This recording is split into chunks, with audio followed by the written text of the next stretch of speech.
Olá, pessoal. Então, vamos à nossa quinta aula. Hoje nós vamos compreender um pouquinho mais sobre algo que é tão presente nas nossas vidas atualmente, que tem a ver com o que a gente falou na aula passada sobre os gêneros virtuais. Então, a gente conseguiu entender o contexto do domínio discursivo do gênero virtual, da relevância dos gêneros textuais, dos textos que são nomeados, né? Os textos que a gente dá nome e que nos ajudam a nos comunicar. E dentro desses textos nós temos as tipologias internamente, né? Como estrutura linguística, organizacional e tal. Enfim, na aula de hoje nós vamos ver um grupo de gêneros textuais que são produzidos no ambiente virtual, né? Então, nós vamos ver gêneros virtuais, ensino, aprendizagem. Então, eu vou trazer um pouquinho do contexto dos gêneros virtuais e também a relação desses gêneros com ensino-aprendizagem, né? Nós vamos entender o que é o suporte, os gêneros digitais, o hipertexto, a multimodalidade e tudo isso, né, no contexto do EAD. Então, como isso contribui, né, para a gente aprender através dos gêneros virtuais.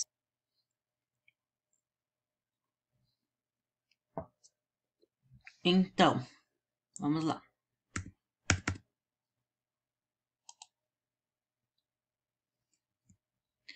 Então, o que é um suporte, né? Para a gente entender a relação dos gêneros de texto com o suporte, né? Segundo o historiador Roger Chartier, os estudos da história da leitura costumam esquecer dois importantes elementos: o suporte material dos textos e as variadas formas de ler. Eles são decisivos para a construção de sentido e interpretação da leitura em qualquer época. Então, o que nós temos aqui? Nós temos a referência de que nos estudos da história, da leitura, a gente tem muita teoria que se preocupa mais com o cognitivo, digamos assim, né, do processo de leitura, técnicas, métodos e abordagens. Mas também é muito importante a questão do suporte, onde as palavras são impressas, registradas, para que a gente consiga lê-las, né? Então, esse historiador, ele dá certo destaque à questão do suporte material dos textos e as variadas formas, então, que a gente tem de apresentar esse texto para ser lido. Ok? Então, aqui nós temos os primeiros suportes utilizados para escrita foram as tabuletas de argila ou de pedra. Fato, né? Então, nós temos hieróglifos em uma estela funerária, que seria, então, a representação antigamente, né, em pedras, que os homens registravam os seus escritos, desenhos também. Nós temos as cavernas, as rochas. Então, a pedra foi, podemos até dizer, que seria um dos primeiros, né, suportes que o homem utilizou para registrar textos, palavras, imagens. Outro objeto que serviu como suporte para a escrita na sequência da história foi o papiro. Os fragmentos de papiros mais recentes são datados do século II a.C., então os mais recentes são datados desse período, mas provavelmente existem papiros ou existiram papiros em períodos anteriores, mas o papiro, aqui a gente começa um processo evolutivo do suporte material em que os textos eram registrados. Em seguida, então, veio, não, aqui nós temos a questão do livro em latim, né, mas antes nós saímos do papiro, né, e aos poucos o papiro foi sendo substituído pelo pergaminho. O pergaminho era um pedaço de couro bovino ou de outros animais, sendo uma evolução na forma de armazenar a escrita. Já então, depois da pedra, da rocha, nós viemos para o papiro, né? Sendo uma evolução na forma de armazenar a escrita, pois ele se conserva mais ao longo do tempo. Então, se pensando sempre em registrar os textos, as palavras, as imagens para que elas sejam conservadas. Então, é uma valorização daquele texto, daquele conteúdo, que precisa ser, digamos, de uma certa forma eternizado, né? Porque se ele vai ser conservado e para ser lido por outras pessoas, ele precisa desse suporte resistente e que tenha uma grande capacidade de conservação, certo? Aí sim que nós vamos para a questão do Codex, né? Então, em seguida veio o Codex, livro em latim. Esse tipo de suporte surgiu com os gregos e era utilizado para codificar as leis. No início, o uso do códex e do pergaminho eram complementares, então códex e pergaminho eram meio que similares e eles então compunham o suporte em que se registrava algum texto no passado, tá? E agora nós temos, então, depois do códex, a gente vai saber que na linha da história nós vamos ter o papel, né? Vai surgir o papel como uma forma de também registrarmos, né, as informações que são especiais, pertinentes, relevantes para o contexto.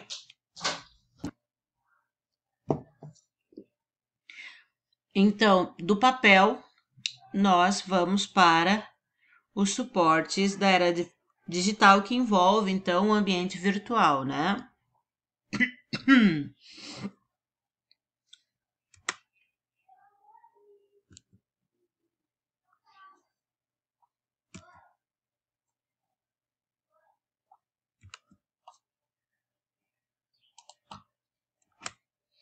Conforme Martins 2007, o suporte ocupa papel fundamental para que o gênero circule na sociedade. Os suportes variam e desde a antiguidade faziam parte da vida das pessoas, quando se manifestavam de diferentes formas, desde as pinturas em cavernas até o outdoor, e finalmente entraram no ambiente virtual na internet. O suporte não determina o gênero, mas o gênero exige um suporte especial. Então percebam,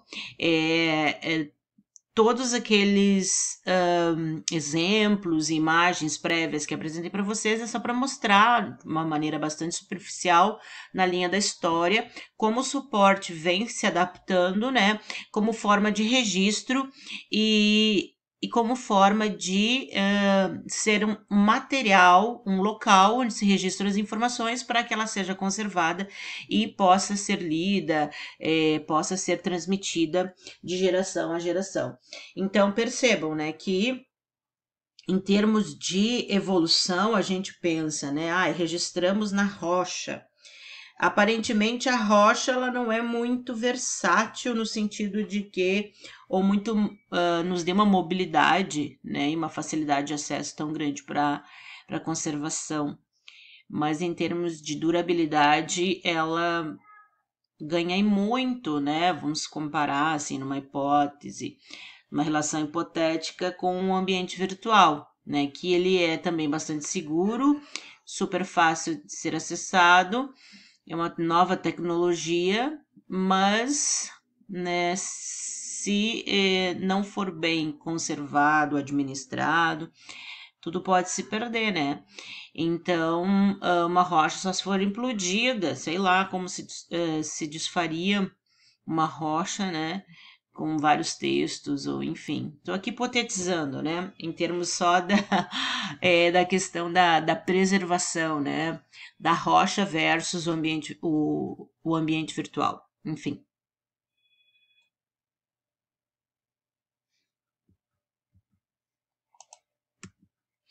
Bom, aqui então nós vamos ter, estou mostrando para vocês então o que é o hipertexto, né?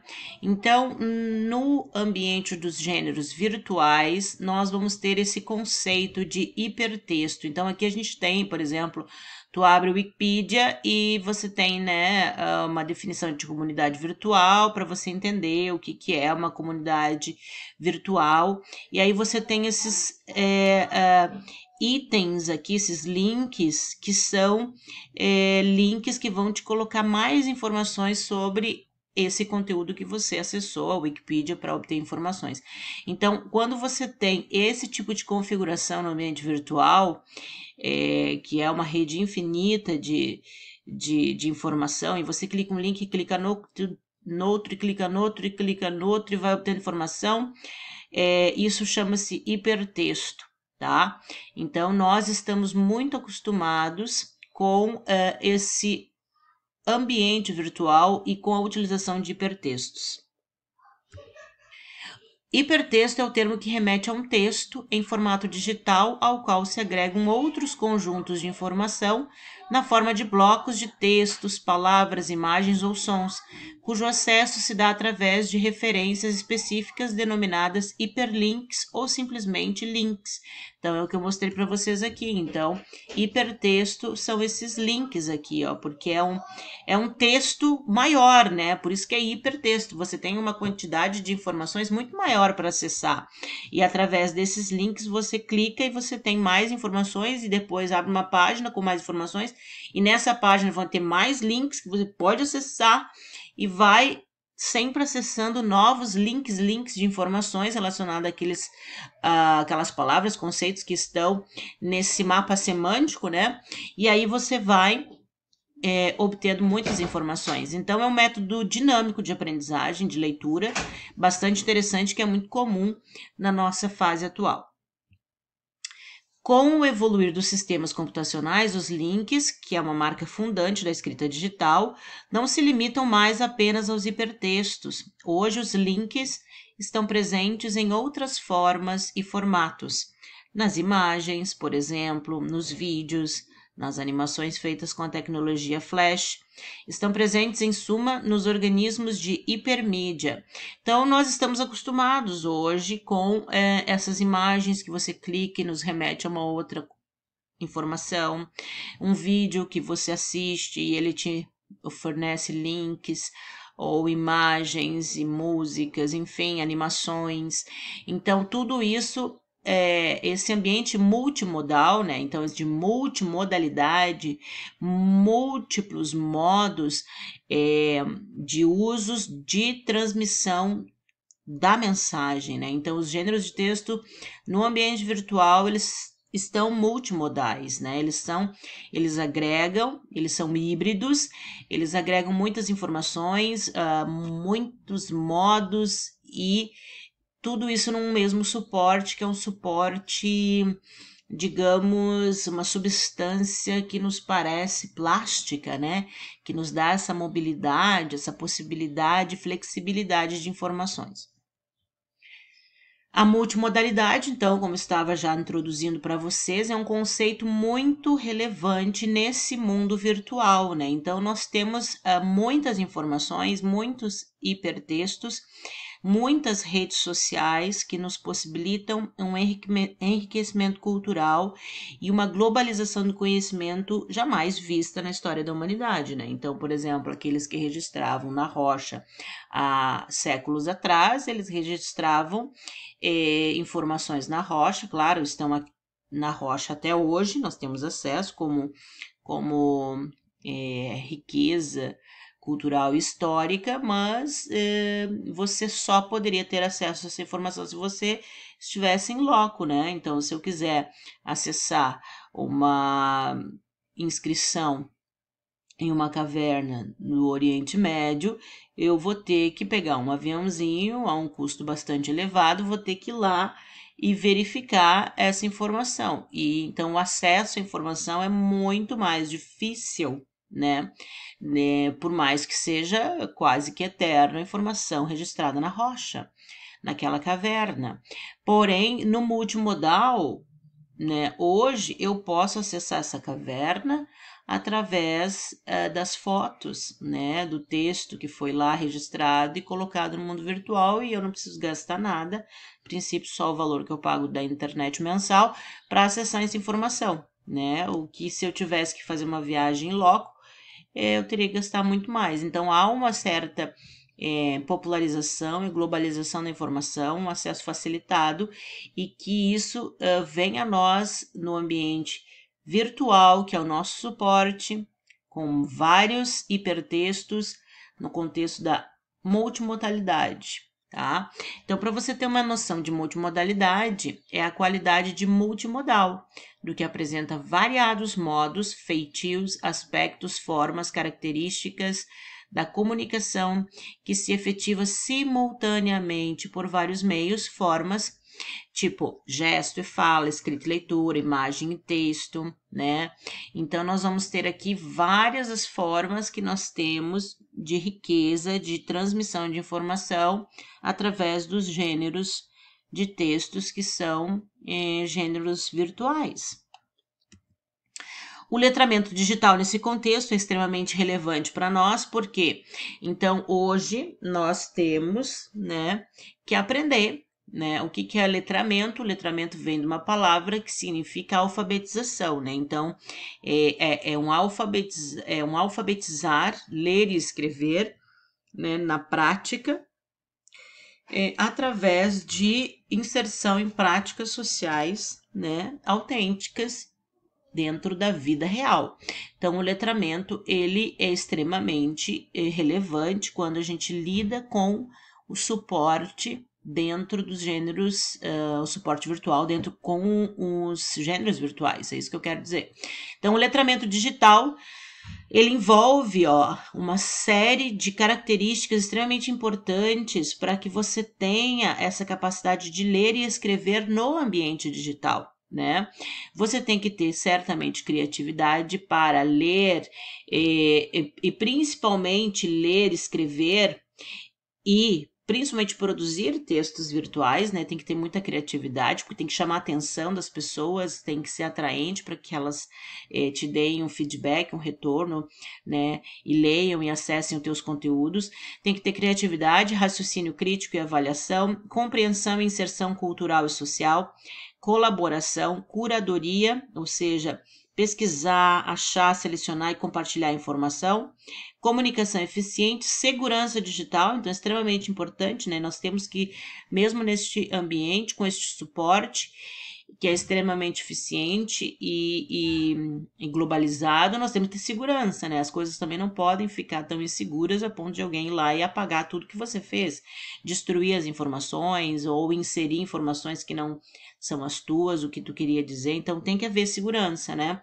Ou inserir mentiras, as famosas fake news. Então, a segurança digital é extremamente importante quando tratamos do letramento digital. E habilidades funcionais. Dentro de uma sociedade tecnológica, então nós vamos ter certamente alfabetização e letramento, e uma alfabetização e um letramento diferenciado, porque estamos no ambiente virtual, ferramentas tecnológicas, certamente, letramento digital e internet, que é o meio pelo qual, né, pela internet, que a gente consegue, então, estar conectados e ter acesso a esses textos multimodais, ok? Letramento digital, a definição, então, ser letrado digital pressupõe assumir mudanças nos modos de ler e escrever os códigos e sinais verbais e não verbais, como imagens e desenhos. Dominar a arte de ler e escrever na tela é também saber discernir conteúdo confiável. Então, isso tem a ver com letramento digital. É uma nova alfabetização que nós temos que passar, ou seja, você foi para a escola, aprendeu a ler e escrever num suporte, para um suporte que é o suporte papel, né? E é bem verdade que essa aprendizagem ela não é colocada fora quando você tem o letramento digital, porque você vai utilizar as mesmas habilidades, né? Aqui nós temos as habilidades funcionais e cognitivas para agora num outro suporte colocar isso. O suporte que era o papel agora se torna um suporte muito mais plástico, muito mais dinâmico, muito mais flexível, muito mais cheio de recursos e que possibilita a tua criatividade no expor as ideias, transmitir conhecimento. Então, para isso, a gente também tem que aprender, né, a se manter nesse meio. As etapas da educação dentro desse contexto do letramento digital seriam, né, uma cultura digital que vai te dar o letramento digital, a cidadania digital, tecnologia e sociedade, então são áreas do conhecimento relacionadas à cultura digital, tecnologia digital, representação de dados, hardware e software, comunicação e redes. Então, aqui começa um conhecimento bem mais específico do pessoal da informática, né, dentro da tecnologia digital, para nos auxiliar, nos transmitir conhecimento, nos ajudar dentro de uma cultura digital que tem mais a ver com a sociedade em geral, e um pensamento computacional. Então, a gente já começa a pensar de uma maneira diferente, né? Em contextos diferentes, nós pensamos diferente. Então, no ambiente virtual, nós temos um pensamento computacional que precisa ser desenvolvido, com reconhecimento de padrões, decomposição, algoritmos e abstração. Bem verdade que dentro desse pensamento computacional nós temos os itens mais acessíveis e fáceis, aos medianos e aos mais complexos, que daí estão relacionados às pessoas que de fato entendem desse contexto, né? Mas nós temos que ter pelo menos noções, né? De repente não preciso ser uma técnica em hardware e software, mas eu preciso ter um letramento digital que me dê um conhecimento da cultura digital para mim conviver nesse ambiente, passar informação. Nesse sentido, né? O que é esse pensamento computacional, ou como eu vou exercitar o pensamento computacional, né? Então, como posso formular um problema? Será que posso resolvê-lo usando computadores? Então, N questões, tanto dentro do ambiente educacional, no ambiente de mercado de trabalho, no ambiente familiar, muitas questões podem surgir e como que eu vou resolver essas questões utilizando o computador, utilizando meu celular, utilizando meu tablet, e aí tu tem que ter um pensamento computacional, né? Então, coleta de dados, ou colete os dados, reúna dados e trabalhe para construir arranjos a partir deles, analise os dados, examine os dados que você coletou, decomponha, divida seu problema em um conjunto de problemas menores e mais simples, identifique padrões, localize dados que se repetem, trabalhe a abstração, simplifique os processos selecionando características importantes do problema em questão, crie algoritmos, desenvolva uma sequência de pequenas soluções para o seu problema e construa modelos, simule, teste, experimente, procure falhas. Então, isso aqui é um caminho do pensamento computacional que quem trabalha ou que está inserido nesse contexto pode utilizar isso como recurso, né, de melhor exercitar o seu pensamento computacional. Nesse contexto, então, nós vamos ter as áreas de ensino e métodos, né? Dentro do ambiente virtual, quando se pensa em educação, nós temos o contexto do EAD, que é um contexto que já há anos existe, já está bem evoluído, né? O ensino EAD, e que pela pandemia a pandemia forçou com que todos nós nos inseríssemos abruptamente no ambiente do EAD. Então, falar em EAD hoje é super, super atual, né? Educação no meio virtual. Como se dá isso, né? Então, o ensino no EAD, ele tem já a legislação própria, tem já suas terminologias, temos aqui o e-learning, m-learning e a possibilidade de videoconferência, que nós vamos entender um pouquinho melhor o que é cada um daqui a pouquinho. Nós vamos ter o ensino no EAD, também continuando. Nós temos blended theories, então são teorias misturadas, blended, né? Ou ensino blended, misturado. Os jogos e o EAD, também é uma área de pesquisa, uma área de estudo e ensino dentro do EAD. Work-based learning, então, também é aprendizagem baseada no trabalho, que seria um trabalho profissionalizante, um estudo profissionalizante, estudo técnico, um estudo no EAD também dentro do contexto da educação corporativa. Os recursos do EAD que nós podemos nos utilizar, né, na área de ensino e método seriam pela estrutura de cursos, por mini cursos para telecentros, comunidades virtuais de aprendizagem, ambientes de realidade virtual, bibliotecas digitais e virtuais, repositórios digitais e virtuais. Então, tudo isso é interessante e já existe, né? Já existe no mundo inteiro, no contexto do ensino, aprendizagem através do EAD, né, que constituindo vários, então a possibilidade de vários gêneros virtuais, né, e principalmente aqui eu estou trazendo no âmbito da educação. Agora eu vou dar uma pausa no vídeo, né, eu vou fazer um vídeo da primeira parte e na segunda parte da aula, então eu continuo explicando essas áreas de ensino e métodos, e aí vocês já vão conhecendo, né, esses ambientes de educação, e quem sabe vocês podem se interessar por algum deles e buscar informações e estudar.